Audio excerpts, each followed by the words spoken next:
Welcome to Manny's TV Talk, where we will talk about all of our favorite reality TV shows and news surrounding them. Grab a snack, a drink, and get comfortable because this starts now.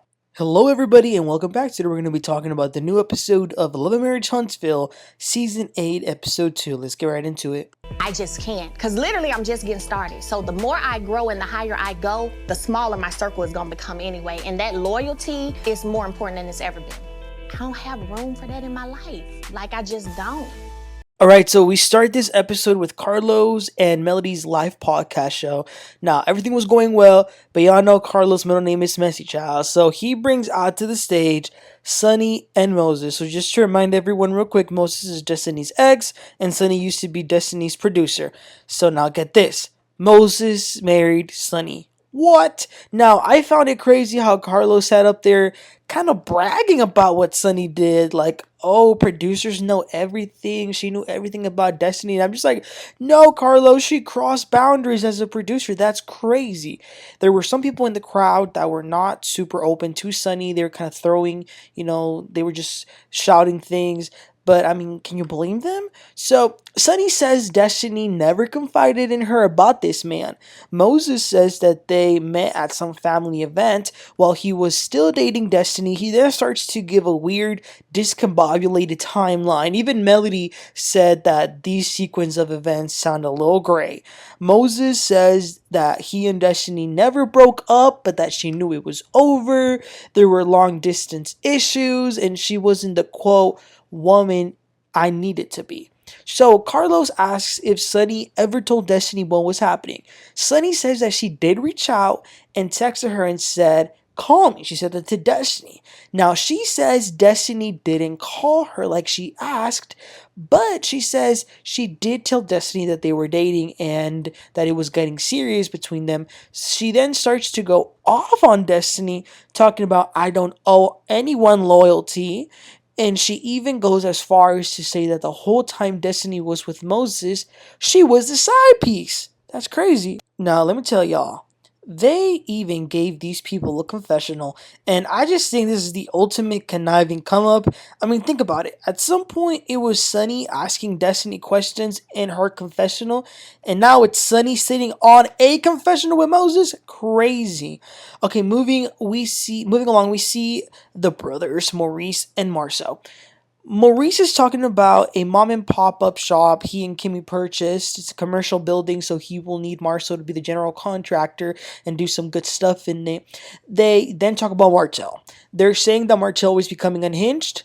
They mentioned that that Tasha K interview that he did. Marsau says that they've been talking to Martell about the same thing for 8 years, but he has not changed. So they're going to be going over to his house. They go over to his house. Martell's house is still empty. No chairs, no tables, no nothing. But the Scotts get right into it. They ask, why did he go do that interview with Tasha K? Now, they kept saying blogger, but we all know they were talking about Tasha. Martell says that, he was going to retaliate and that he wanted to get his side out. The Scotts tell him that Melody's fans are deplorable, brainless, foolish people that ignore all the facts.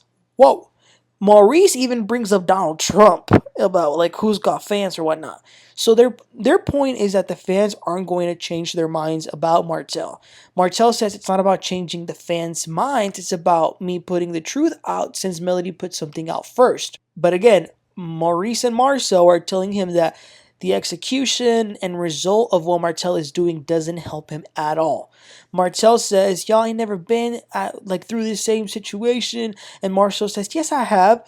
Martell says, how many divorces you've gone through? And Marsau says, I didn't get a divorce because I chose not to. So before you know it, they're yelling at each other. The Scotts feel like Martell is acting emotional. What he hears goes through one ear and comes out the other. But Martell feels like they're pandering. So they really didn't get anywhere. They were trying to get a point across, but Martell was not being open to it. Okay, so this next scene is interesting. Miss Stormy goes over to Kiki's house. I didn't know we were going to see Kiki this season, but here she is. So Kiki starts to go talk about her cousin Tisha again over the stuff that came out at the reunion when, remember, Tisha said that Kiki and her husband cheated on each other. Now, Kiki and Ahim say that was 19 years ago, but they admitting it that it happened. Stormy then brings up all of the things that happened with Kiki and Anthony Lockies. So Kiki says that the episode at Houston with the counselor felt like a lot. She felt like everybody was coming at her and that the only person who had her back was Stormy. And yes, she did feel some type of way about Melody. So Kiki says she told her mom about this, she vented, and then that the mom went to tell the blogs. Say what now? Now, the crazy part is, Stormy doesn't believe Kiki's mom did it. She thinks it was Kiki. Stormy says she's disappointed also that Kiki's not taking accountability. Stormy tells her to her face that she would have more respect for her if she was just honest. If she said, I effed up, I was wrong, I gave these bloggers this information. And Kiki did kind of do it towards the end. She did say that she learns from her mistakes. Ooh, Kiki's a mess, child. But Kiki is very lucky that she had someone like Stormy rallying for her. But you can lead a horse to water, but can't make it drink.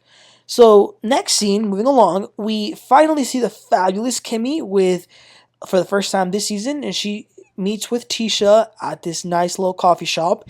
Tisha was filling her in on the South Africa trip that they took after the season wrapped. But wait, Kimmi invited Sunny. Tisha didn't know this, but Kimmi knows Sunny because they worked together on the show. And she liked Sunny, so she invited her to figure out what happened. Is it true? Now, Tisha jumps in and says, well, yeah, it is true, and I think it's trifling, because what if that was one of our producers who wanted to sleep with our husbands? That's not, this was not professional. Sunny's defense is that she and Moses didn't start dating until a year after she left the show. Sunny also says that she really wasn't that close of a friend with Destiny, and she says you can't help who you fall in love with. She says that she rejected Moses the first time. She says Destiny wasn't really relevant because at that point he was dating someone else.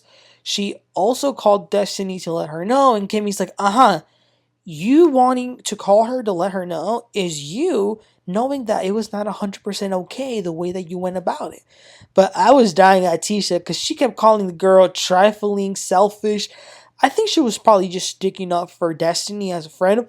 They asked if she could change anything different than what she did, and Sunny says, yeah, I guess I could have reached out to her earlier, but I actually helped Destiny a lot, like giving her money. And Tisha says, let's not throw jabs. And Sunny says, well, Destiny's the one who's been throwing a lot of jabs lately. And Kimmi says, yeah, but you kind of threw the official jab by marrying her ex. Sunny even makes a joke that it was in their destiny to be together. So that was interesting. I'm pretty sure we're going to be seeing a lot more of this storyline as the episodes continue. Okay, so the last scene of the episode, Melody is doing a rehearsal with some dancers, and then Latisha, aka Kiki, gets there. Melody reached out for her to come because of the sentiments that Kiki had been putting out there about Melody not being a good friend. So she wanted to talk to her. Kiki says, I know you're mad at me, but I'm sorry.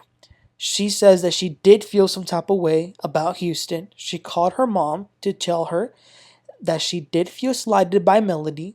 So then the mom told the vlogger, and the blogger put it out. Kiki says that her intentions have never been malicious. She says that she is ashamed. She says that her mom made a mistake. So this girl's still throwing her mama under the bus. Melody then takes, it's time for her to talk. She says the apology doesn't move her because it bothers her that Kiki didn't go up to her in the first place. Kiki says that she doesn't like confrontation. Melody says, girl, you threw a whole drink at your cousin. What you mean? So they go back and forth a little. Melody says that her issue is information being shared. She can't, fool with someone like that.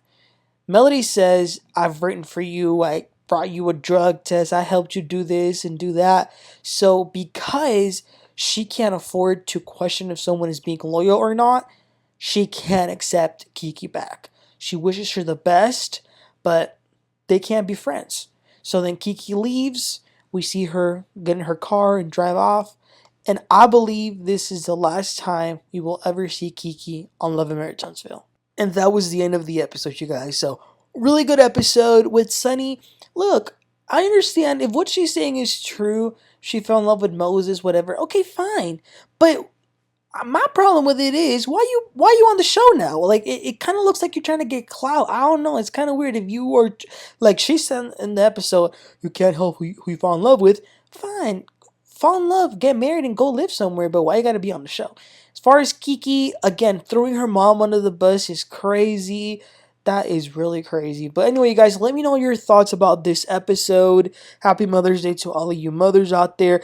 I'm sorry that the episode is late. I graduated yesterday, so I graduated college with a bachelor's degree in political science and history. So that's why I wasn't able to make the video yesterday. I had my graduation. I partied. It was so fun. But you guys, let me know what y'all thought. Please don't forget to like and subscribe, and I'll catch y'all next time. You have a great one.